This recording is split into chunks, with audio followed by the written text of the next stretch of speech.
أشهد أن محمدا رسول الله.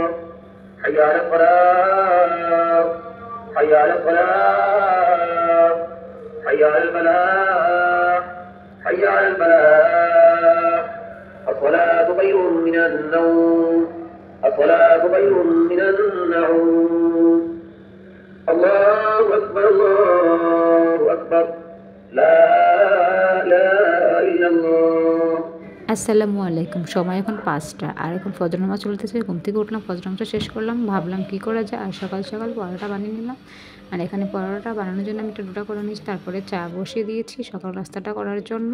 আলহামদুলিল্লাহ, নামাজের মধ্য দিয়ে সব কাজটা শুরু করলাম। এখন আমি পরোটা বানিয়ে নিচ্ছি, চা দিয়ে খেয়ে নেব, সকাল নাস্তাটা এভাবে সেরে নেব।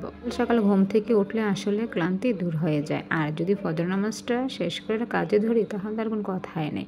অলরেডি এখানে আমি সকাল নাস্তা তৈরি করে নিয়েছি, আর এখন আমরা চলে যাব বিরিয়ানি খাওয়ার জন্য। আর আমাদের একটা পার্টি ছিল, পার্টিতে মানে আমাদেরকে ইনভাইট করেছে, এই জন্য আমরা বিরিয়ানি খেতে চলে আসলাম পাশের বাসায় ভাবির বাসায়। অলরেডি এখানে বিরিয়ানি রান্না করে নিয়েছে, আর দেখো বাচ্চারা বন্ধু মিলে ওরা অনেক মজা করে খাচ্ছে।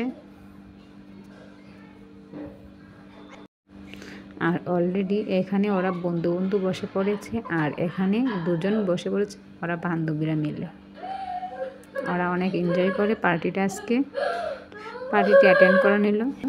আর এখানে আমি গ্রাম থেকে অনেকগুলো মিষ্টি নিয়ে এসেছি, আর ওই দিকের মিষ্টিগুলো খুব ভালো লাগে। আর মিষ্টি রসমলাই আমি এখানে প্রায় 10 কিলো নিয়ে এসেছি।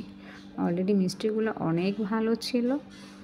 আর এইভাবে সারাদিন কাজের মধ্য দিয়ে আমাদের দিনটা কেটে যায়। বাই দ্য ওয়ে, রান্না টান্না শেষ হয়ে খাওয়া দাওয়া পর্ব শেষ হয়ে আসলো। আর এখন আমি এগুলাকে গুছিয়ে ফ্রিজের মধ্যে রেখে দেব। আর বাসায় ছিল নারকেল, তাই এই জন্য নারকেলটা ভালোভাবে এভাবে কুড়িয়ে নিয়েছি। তারপরে ছিল গুঁড়া দুধ চা করার জন্য। আর এখানে আমি তেলের পিঠা বানানোর জন্য ডোটা করে নিয়েছি। অবশ্যই অন্য একটি ভিডিওতে আমার তেলের পিঠা রেসিপিটা দেওয়া আছে। অলরেডি এক এক করে সবগুলো পিঠা এখানে বিকাল নাস্তার জন্য আমি এখানে তৈরি করে নিয়েছি। আর আজকের ভিডিওটা কেমন লেগেছে, যদি ভালো লেগে থাকে তাহলে অবশ্যই আমার চ্যানেল সাবস্ক্রাইব করে নিবে। আর কেমন হলো অবশ্যই কমেন্ট করে জানিয়ে যাবা। দেখো তো কী সুন্দর ফুলকো এভাবে তেলের পিঠা বানিয়ে নিয়েছি। আর অবশ্যই আমার চ্যানেলে তেলের পিঠা রেসিপিটা দেওয়া আছে, তোমরা দেখে নিতে পারো। আর আজকেই এইখানে ভিডিওটা শেষ করে নেব। আর কেমন হলো অবশ্যই তোমরা কমেন্ট করে জানিয়ে দিও। আজকে পর্যন্ত আল্লাহ হাফেজ, আবার দেখো নতুন কোনো ভিডিওতে।